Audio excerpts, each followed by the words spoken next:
اعوذ باللہ من الشیطان الرجیم بسم اللہ الرحمن الرحیم السلام علیکم ورحمۃ اللہ تعالی وبرکاتہ۔ ناظرین، آپ دیکھ رہے ہیں رمضان مبارک کی خصوصی ٹرانسمیشن جمال رمضان کے ساتھ میں ہوں آپ کا میزبان علامہ محمد کاشف مدنی۔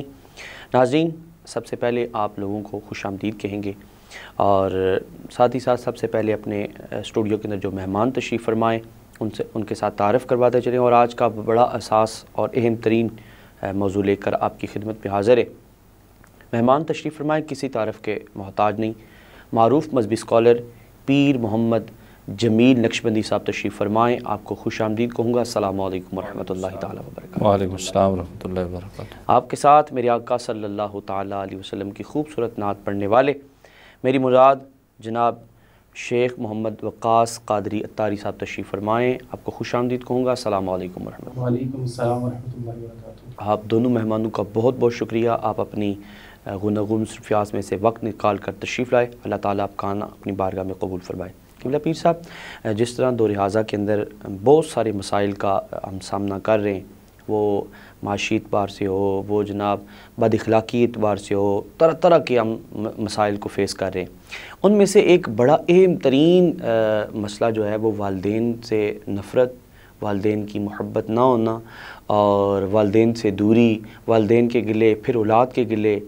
یہ ایسے مسائل ہیں کہ جو ہماری بنیادی ضرورت ہے، اور جس پر میں یہ سمجھتا ہوں کہ نہ صرف اسلام ہمیں بلکہ ضرورت اس کی طرف تحقیق کرواتا ہے، اس کی طرف توجہ دلاتا ہے، بلکہ ہماری بنیادی ضرورت ہے، اور ہمارا اس کے ساتھ عقیدہ جڑا ہوا ہے، ہماری اس کے ساتھ عبادات اور ریاضات جڑی ہوئی ہیں۔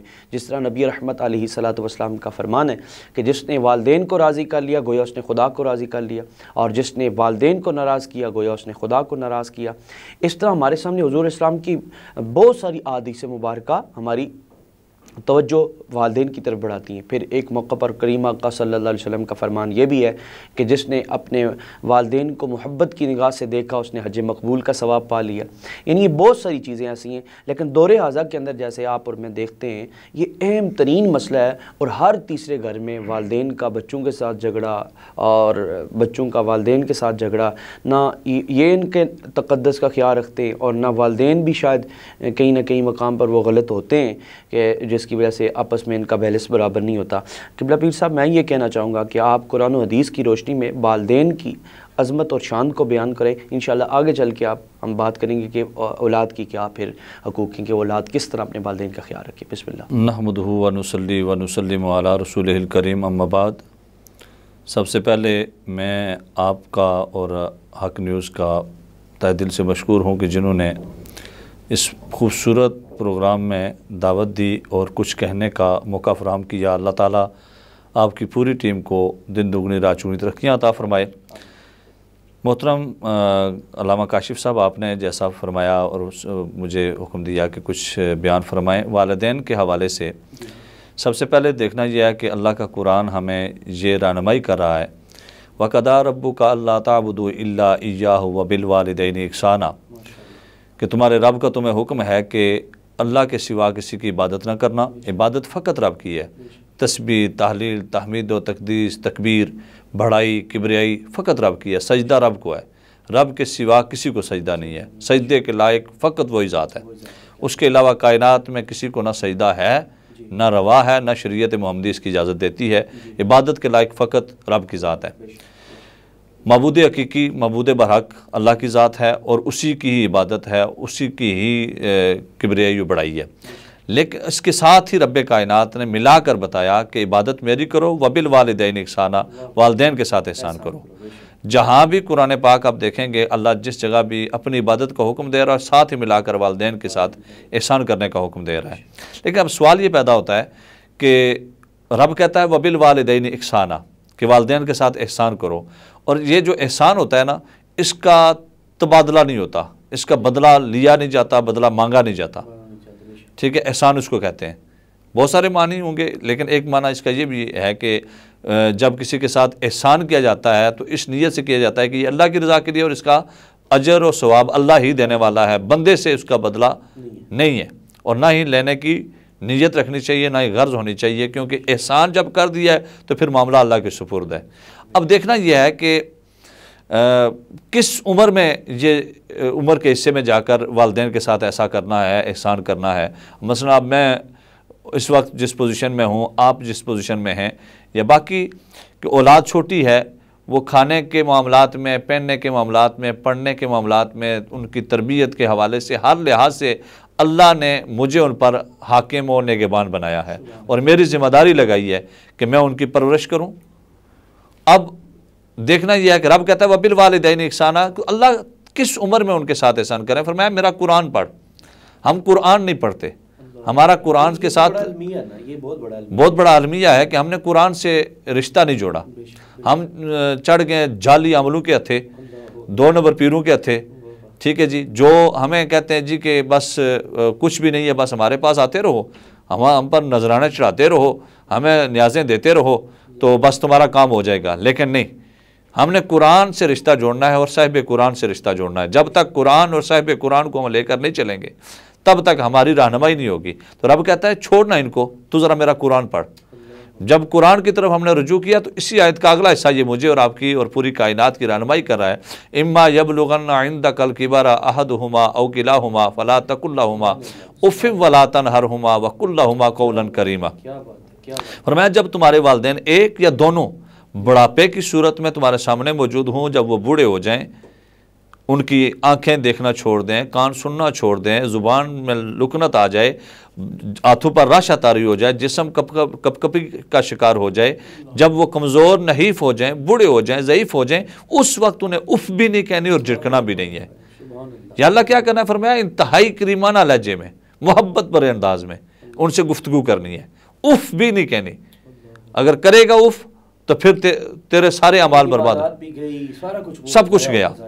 تو اب رب کائنات نے یہاں یہ بتایا کہ جب وہ بوڑھے ہو جائیں، رہنمائی یہ دی گئی کہ جب وہ جوان ہے تو چھوٹا ہے، اور جب تو چھوٹا ہے تو تو محتاج ہے ان کا، تو ہر لحاظ سے اپنے ماں باپ کا محتاج ہے، ماں باپ کو تمہارے اوپر حاکم و نگہبان بنایا ہے۔ تو اب جب وہ بوڑھے ہو جائیں تو پھر اب تیری، انہوں نے حق ادا کر دیا، اب تیری ذمہ داری ہے۔ اب دیکھیں آگے، پھر ہر دربار میں جانے کا کوئی نہ کوئی اصول، قاعدہ، کلیہ ہوتا ہے کہ جس کی ہر جگہ جہاں بھی جائیں گے وہاں جانے کا انداز ہے، بولنے کا انداز ہے۔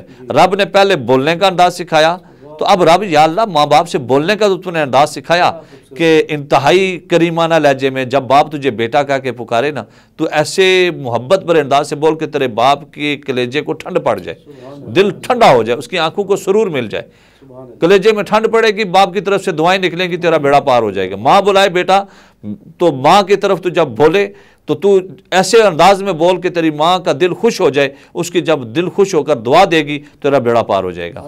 اس کے برعکس دیکھتے ہیں، لیکن اس کے برعکس وہ جناب بیٹا پتہ نہیں کس انداز جو موجودہ دور ہے اس میں اگر دیکھا جائے نا تو نبی رحمت صلی اللہ علیہ وسلم نے فرمایا تھا کہ میری امت پر ایک وقت آئے گا کہ باندیاں اپنے آقاؤں کو جنم دیں گی، کنیزیں باندیاں اپنے آقاؤں کو جنم دیں گی۔ یا رسول اللہ وہ کیسے؟ فرمایا اولاد ایسی ہوگی وہ اپنی ماں پر ایسے حکم چلائے گی کہ جیسے ایک آقا اپنی کنیز پر اور اپنے غلام پر حکم چلاتا ہے، اور آج وہ دور جا رہا ہے۔ بولنے کا انداز سکھایا، یا اللہ اب جانے کا انداز کیا ان کے سامنے؟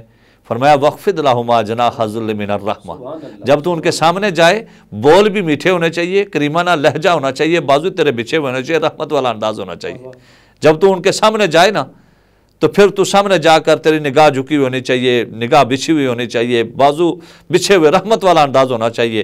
زبان سے تو لب جب تیرے ہلیں، زبان کھلے تو پتہ چلے کہ تو ایک مسلمان کا بیٹا ہے اور مسلمان سے بات کر رہا ہے۔ تیری ماں جب بلائے تو بولے، انداز تیرا بتائے کہ تو نبی کریم صلی اللہ علیہ وسلم کا غلام ہے، تو امت محمدیہ صلی اللہ علیہ وسلم کیا ہے؟ وَخْفِضْ لَهُمَا جَنَاحَ الذُّلِّ مِنَ الرَّحْمَةِ، اس انداز میں تو جا۔ اب جب گیا، یا اللہ میں نے کریمانہ لہجہ بھی اپنا لیا، میں نے رحمت بھرا انداز بھی اپنا لیا، مجھے انعام کیا ملے گا؟ فرمایا حکم دینا میرا کام تھا، اب اس پر انعام مزید کیا ملے گا؟ میرے نبی کی بارگاہ میں چلا جا۔ یا رسول اللہ صلی اللہ علیہ وسلم میرے رب نے مجھے حکم دیا ہے ماں باپ سے کریمانہ لہجہ اپنا، اور ان کے سامنے جب تو جائے تو تیرا انداز رحیمانہ کریمانہ ہونا چاہیے، تو انعام کیا ملے گا؟ فرمایا جب تو ایک نگاہ اپنے باپ کے چہرے پر، ماں کے چہرے پر ڈالے گا تو تجھے رب ایک مقبول حج کا ثواب عطا فرمائے گا۔ آج 10 لاکھ 12 لاکھ 15 لاکھ لگانے کے بعد بھی کسی کو نہیں پتا، کسی کو بھی نہیں پتا کہ حج قبول ہے یا نہیں ہے، لیکن حج کعبہ تیرے گھر میں موجود ہے اور تو دائیں بائیں بھٹکا پھرتا ہے۔ اور وہ والدین کو چھوڑ کے پیروں کے پاس، والدین کو چھوڑ کے جناب ان کو راضی کرے۔ بس میں اسی طرف آگے جا رہا تھا، میں آ رہا تھا کہ ہاں یہ اچھا اب ماں باپ گھر میں موجود ہیں، ہم چلے جاتے ہیں جی فلاں دربار پہ جا رہے ہیں جی، کیوں جا رہے ہو جی؟ او جی فلاں مشکل حل نہیں ہو رہی، بھائی تیرا حج کعبہ تیرے گھر میں موجود ہے۔ میرے شاہ کامل حضور قبلہ اعلیٰ مطابق طریقت افتاب شریعت منبع رشد و ہدایت حضرت علامہ پیر غلام محی الدین سلطان صاحب دامت برکاتہ القدسیہ یہ اکثر اپنے مریدین سے فرمایا کرتے ہیں، ان میں بھی شامل ہوں، سب کو یہ فرمایا کرتے ہیں، اور بالخصوص عرس کے موقع پر فرمایا کرتے ہیں کہ جو اپنے ماں باپ کو ناراض کر کے میرے پاس آئے گا اسے کچھ نہیں ملے گا۔ جو یہ چاہتا ہے کہ دنیا و آخرت کامیاب ہو جائے، پہلے ماں باپ کی خدمت کرے۔ ماں باپ کی خدمت فرض ہے، ماں باپ کی خدمت فرض ہے، فرض کو ترک کر کے ٹھیک ہے۔ تو جب ماں باپ راضی ہوں گے تو پھر اپنے شیخ کے پاس، اپنے استاد کے پاس جاؤ گے تو پھر دیکھو رنگ کیسے لگتا ہے۔ پھر ٹھیک ہے، پھر آگے فرمایا وَقُلْ رَبِّ ارْحَمْهُمَا كَمَا رَبَّيَانِي صَغِيرًا۔ پھر آگے دعا کرنے کا طریقہ بھی رب نے سکھایا، کیسا حسین سلیقہ ہے کہ اے میرے بندے اب تو دعا اس طرح مانگنا کہ جس طرح یوں عرض کر میرے رب کی بارگاہ میں، رب کی بارگاہ میں یوں التجا کر، اے اللہ جس طرح میرے ماں باپ بچپن پر مجھ پر رحم کیا کرتے تھے، اے اللہ آج تو ان پر رحم فرما۔ اب بچپن میں جب بندہ چھوٹا بچہ ہوتا ہے تو ماں باپ کس طرح اس کی، بچہ روتا ہے تو ماں سمجھ جاتی ہے بچہ کیوں رو رہا ہے، کان میں درد ہو تو ماں کو پتہ چل جاتا ہے کہ بیٹے کے کان میں درد ہے، پیٹ میں درد ہو تو ماں کو پتہ چل جاتا ہے بچے کے پیٹ میں درد ہے، ٹھیک ہے۔ وہ کہتے نہیں ہے کہ بچہ روئے نہ تو ماں بھی دودھ دیتی نہیں، ماں بھی دودھ پلاتی نہیں۔ تو دوستان محترم ناظرین و سامعین، آج عالمیہ یہ اتنا ہو گیا ہے کہ آج لوگ ہم دعا مانگتے ہیں تو کہتے ہیں دعا کیوں مانگ رہے ہو جی؟ یہ آپ کی بات کٹ رہی ہے، ایک مجھے حدیث مبارکہ ایک یاد آ رہی ہے۔ غالباً سیدنا حضرت عمر رضی اللہ تعالیٰ نے اس کے راوی ہیں، حضور اسلام کے پاس کچھ قیدی لائے گئے اور ان میں سے ایک عورت بھی موجود تھی، اور وہ بار بار کبھی ادھر بھٹکے کبھی ادھر، اس کو ایک بچہ دکھائی دیا، وہ دوڑتی ہوئی جا کر اس نے بچے کو سینے سے لگا لیا اور اس کو دودھ پلانے لگی۔ تو کریم آقا صلی اللہ علیہ وسلم نے غلاموں کی طرف اشارہ کر کے ارشاد فرمایا اگر اس کو ابھی اپنا بچہ آگ میں پھینکنا پڑ جائے تو کیا یہ آگ میں پھینک دے گی؟ تو صحابہ کرام علیہ مردوان کا یہی جواب تھا، یا رسول اللہ اتنا پیار کرتی یہ کیسے پھینکے گی، یہ تو نہیں پھینک سکتی۔ تو فرمایا اسی طرح جب بندہ اللہ کے قریب ہو جاتا ہے، اللہ رب العزت کب چاہتا ہے کہ بندے کو عذاب میں جھونکا جائے۔ کیا خوبصورت بات تھی، وہ آپ کی بات سے بات یاد آ گئی مجھے ذہن میں۔ تو اب دعا کا طریقہ میرا رب سکھا رہا ہے، اور جو بندہ اپنے ماں باپ کے لیے دعائیں مانگتا ہے رب اس کی روزی تنگ نہیں کرتا۔ جو بندہ اپنے ماں باپ کے لیے دعائیں مانگتا ہے اس کی اللہ روزی تنگ نہیں کرتا۔ وہ حدیث مشہور حدیث ہے جس کے وہ مرنے کے بعد انسان کے اعمال منقطع ہو جاتے ہیں، 3 اعمال زندہ رہتے ہیں، صدقہ جاریہ، نفع والا علم، اور آخری فرمایا کہ جو اولاد اپنے والدین کے لیے دعا کرتی ہے وہی اولاد نیک ہے۔ اب والدین زندہ ہیں تو ان کی صحت کے لیے، ایمان کی سلامتی کے لیے، درازی عمر کے لیے دعا کرے، اور اگر وہ فوت ہو گئے ہیں تو پھر اب ان کے لیے مغفرت کی دعا کرے، مغفرت کی دعا کرے۔ جب وہ ان کے لیے دعا کرے گا تو اللہ تعالیٰ اس کے حالات بہتر فرمائے گا۔ یعنی ہزاروں وظیفے ایک طرف، والدین کی دعا، ان کے لیے زندہ ہیں تب بھی دعا، مر گئے تب بھی دعا، یہ رزق میں برکت کا سبب ہے۔ اور ماں دعا کرتی ہے، ہر وقت دعائیں کرتی ہے، لیکن ساری دعائیں ماں کی قبول ہوتی ہیں یہ نہیں ہوتی، لیکن باپ اگر دل سے دعا کر دینا، کوئی بھی کام نہیں بن رہا، کہیں سے بھی کوئی بات نہیں بن رہی، کہیں سب دروازے بند ہو گئے، تو پھر تو باپ کے قدموں میں بیٹھ جا، تو باپ سے دعا کروا، تو پھر دیکھ تیرے دروازے کھلتے کیسے ہیں، سب دروازے کھل جائیں گے۔ اللہ اکبر۔ ناظرین کتنا خوبصورت قبلہ پیر صاحب نے آپ کی اور میری رہنمائی کی اور بتایا کہ ہزاروں وظائف، ہزاروں چیزیں چھوڑ کر آپ پیروں فقیروں کے پاس جائیں، ہزاروں چیزیں ترک کر کے آپ صرف سب سے بڑے جو پیر، میں یہ کہنا چاہوں گا سب سے بڑے جو پیر وہ آپ کے گھر میں موجود ہیں، آپ ان کی خدمت کریں اور ان سے دعائیں حاصل کریں۔ اور پھر اگر کوئی مشکل پیش آ جاتی ہے، رزق کی تنگی ہے، کوئی بھی ایسا معاملہ ہے جو آپ پریشانی سے دو چار ہیں، آپ والدین سے دعائیں لیں، اور یقیناً یقیناً ان کی ایک اٹھے ہوئے ہاتھ اور ان کی نکلی ہوئے صدائیں جو اللہ کی بارگاہ میں پہنچے گی اور تیرا بیڑا پار کر دیں گی۔ ناظرین مزید پروگرام کو آگے بڑھاتے ہیں، میں محترم وقاص بھائی کی جانب بڑھوں گا، آپ سے گزارش کروں گا کہ آپ سرکار مدینہ صلی اللہ علیہ وسلم کی بارگاہ میں ہدیہ عقیدت پیش کریں۔ بسم اللہ۔ گزر ہو جائے میرا بھی اگر طیبہ کی گلیوں میں، گزر ہو جائے میرا میرا بھی اگر طیبہ کی گلیوں میں تو ساری زندگی کر دوں بسر طیبہ کی گلیوں میں تو ساری زندگی کر دوں بسر طیبہ کی گلیوں میں جدھر دیکھی اسی ماہ مبی کی چاندنی دیکھی جدھر دیکھی اسی ماہ مبی کی چاندنی دیکھی جمال مصطفیٰ یا نظر طیبہ کی گلیوں میں جمال مصطفیٰ یا نظر طیبہ کی گلیوں میں گزر ہو جائے میرا بھی اگر طیبہ کی گلیوں میں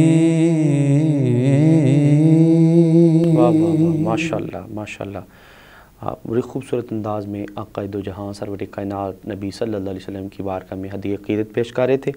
قبلہ پیر صاحب میں آپ کی جانب ایک دفعہ پھر بڑھوں گا، جہاں آپ نے بیان کی والدین کے ساتھ ادب و احترام، والدین کے ساتھ سلوک، اور جو قرآن حدیث سے آپ نے خوبصورت پیغام دیا، یقیناً اس سے لوگ لطف اندوز ہوں گے اور فائدہ ہوگا۔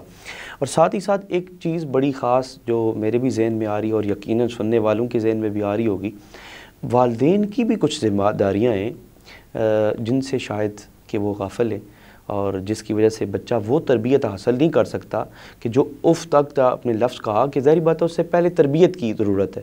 اگر تربیت ہی نہیں ہے، اس کو علم ہی نہیں ہے، تو وہ کیسے اپنے والدین کو پہچانے گا، یا وہ کیسے ان کے مرتبے کو پہچانے گا؟ پھر اگر مرتبہ پہچان لیا تو وہ ان کا ادب کرے گا، اگر مرتبہ ہی نہ پہچانا تو پھر وہ کیسے وہ اس مرتبے اور مقام کو پہچان کر اللہ کی قربت حاصل کرے گا؟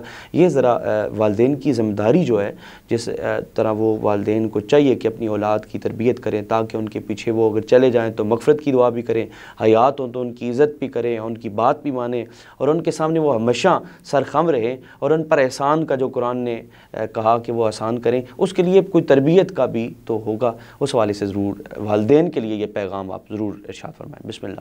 جی، والدین کے لیے پہلی ذمہ داری یہ ہے کہ اپنی اولاد کو گھر سے شروع کریں۔ ماں کی گود اولاد کے لیے پہلی درسگاہ ہے۔ ماں اور باپ کی عادات جو ہیں وہ بچوں میں منتقل ہوتی ہیں، سب سے پہلے اس بات پر توجہ دینی ہوگی۔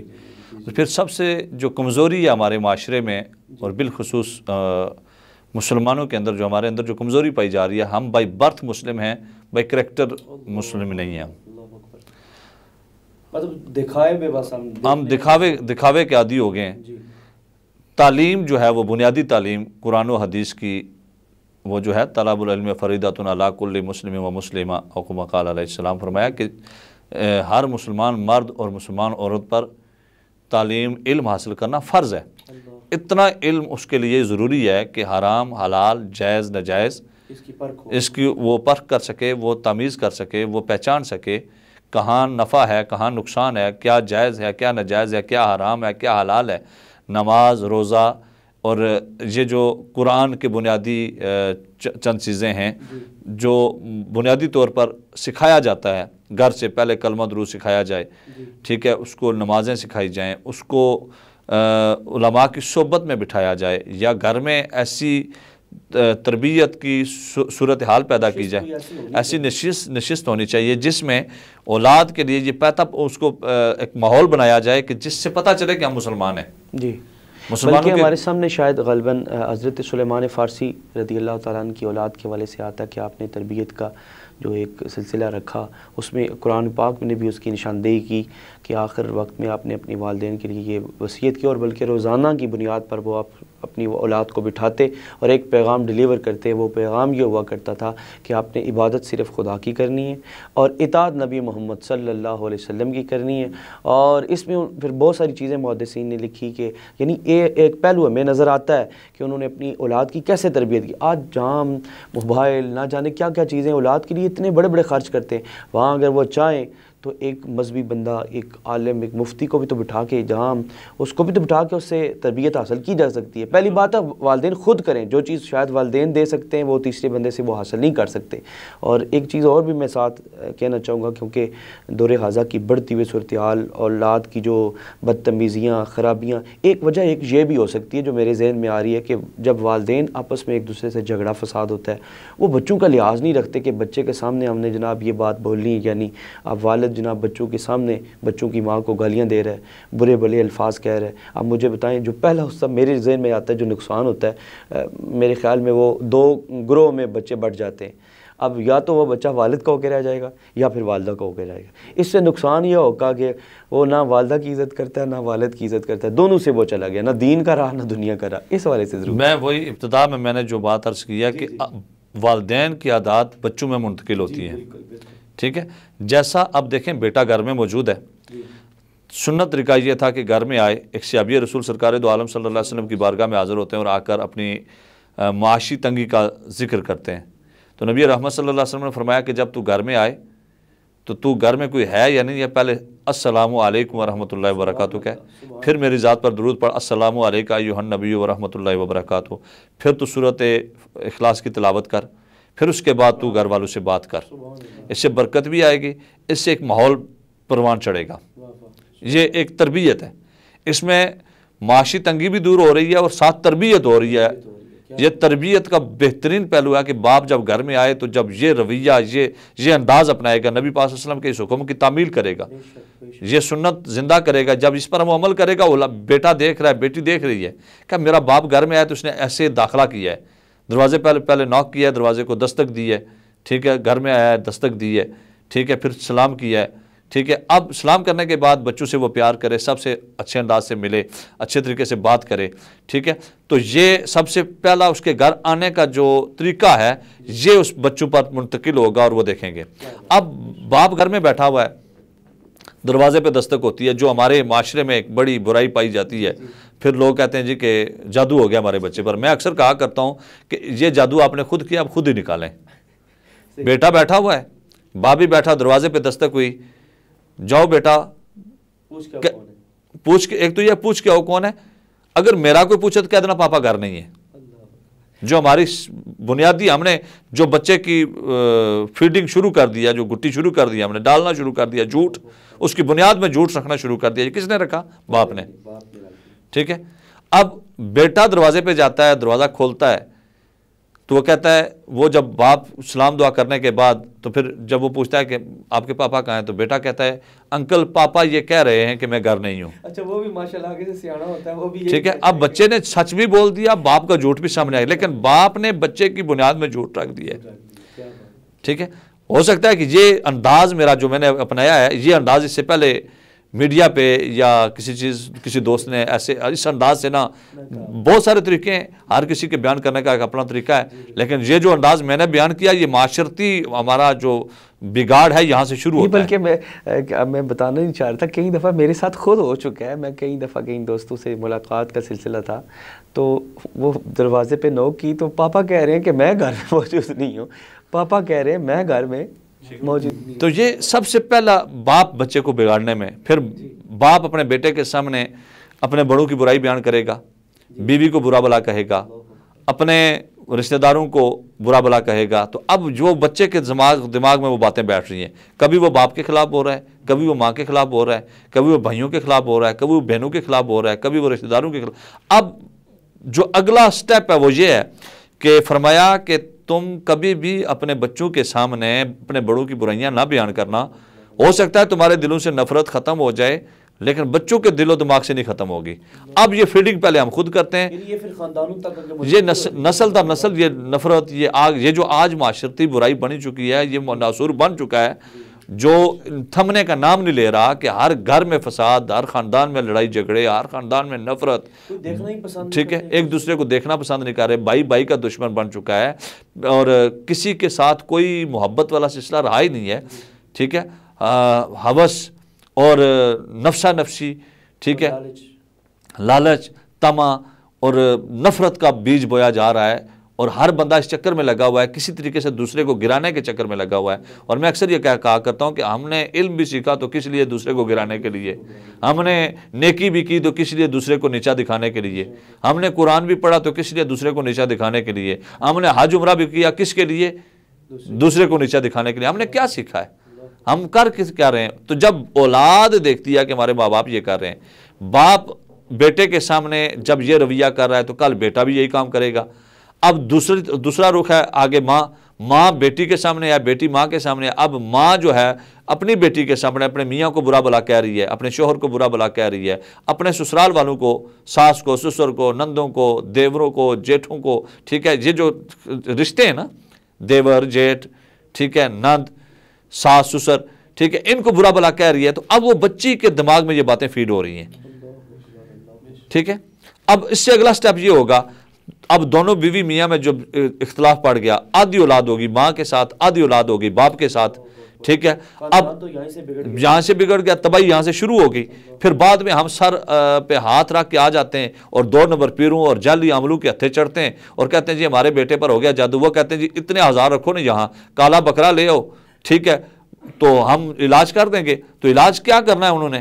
جب بگاڑ ہم نے گھر سے خود ڈالا ہے, قرآن و حدیث سے ہم نے بچوں کو دور کر دیا ہے, اسلامی معاشرے سے ہم نے بچوں کو دور کر دیا ہے, ان کی تو دیہڑی لگ گئی ہے, لیکن آپ کی تباہی مچنا شروع ہو گئی ہے, ٹھیک ہے.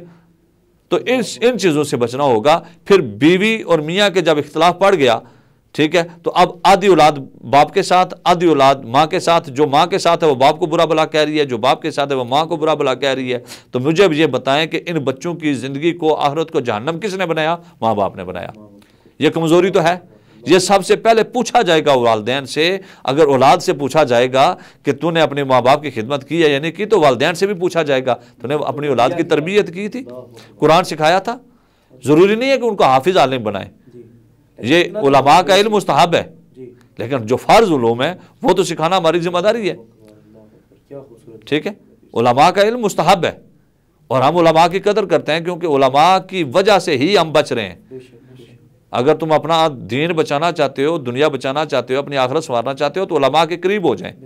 اور جو عالم دین دیکھیں کہ یہ اس کے قریب جانے سے آپ کو آخرت کی فکر ہو رہی ہے, نبی پاک صلی اللہ علیہ وسلم کی سنت پر چلنے کا شوق پیدا ہو رہا ہے, اس کے قریب ہوتے چلے جائیں. اور جس کے قریب جانے کے بعد آپ کو یہ پتہ چلے نہیں یار یہاں تو دنیا کی لالچ ہے, ہوس ہے, اور یہ دوسری طرف جا رہا ہے, یہ علماء وہ جو کیا کہتے ہیں اس کو, کہ دنیاوی لوگوں کے, دینی لوگوں کو چھوڑ کر, دین کو چھوڑ کر جہاں یہ دنیا داروں کے پاس جا رہا ہے, ٹھیک ہے, جن کو پتہ ہی نہیں ہے, ٹھیک ہے, اس طرف اگر اس کی رغبت ہے تو آپ کی پھر اس سے دور ہو جائیں. اور پھر عقیدہ بھی درست ہونا چاہیے اللہ کی توحید پر, نبی کریم صلی اللہ علیہ وسلم کی نبوت پر اور ختم نبوت پر. نبی پاک صلی اللہ علیہ وسلم کو فقط نبی ماننا کافی نہیں ہے, خاتم النبیین ماننا. یہ ایمان کی کامل ایمان تب ہوگا, فقط نبی نہیں, آخری نبی, ٹھیک ہے. یہ ماننا ضروری ہے. آسمانی کتابوں پر تمام نبیوں کو یہ ماننا ضروری ہے. عقیدہ درست ہو, پھر اس پر اعمال جو ہیں وہ رکھیں گے. عقیدہ بنیاد ہے, اعمال اس پر عمارت ہے, پھر وہ عمارت آپ کی مضبوط ہوگی, ٹھیک ہے. تو اللہ تعالیٰ کی بارگاہ میں یہ دعا ہے کہ رب کائنات مجھے اور آپ سب کو یہ توفیق دے کہ ہم اپنی اولاد کی تربیت کر سکیں. اور یہ جو میں عرض کر رہا تھا, ہاں اب جب یہ معاملہ آ گیا کہ آدھی اولاد ماں کے ساتھ, آدھی باپ کے ساتھ, ماں باپ کے درمیان اگر اختلاف پڑ گیا, تو اب حکم کیا ہے؟ بات کس کی مانی جائے گی؟ اب حکم مانا جائے گا باپ کا. حق ماں کا زیادہ ہے, شان باپ کی زیادہ ہے.